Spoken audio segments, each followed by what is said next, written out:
Hi குட்டீஸுங்களா, நம்ம இன்னைக்கு ஆக்கி மாத்திரா பார்க்கலாமா? சொல்கிறேன் பாருங்க.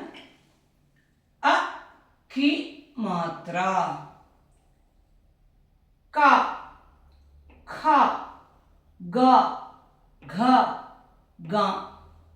சா, சா, ஜா, ஜா, ஞா.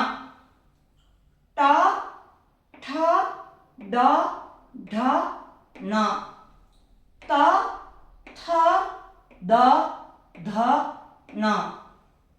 पा फा बा भा मा. या रा ला वा. सा सा सा हा. इक्सा इतरा इसरा इजन्या. இதுக்குள்ளேயே உள்ள சொற்களை நம்ம இப்போ பார்ப்போமா?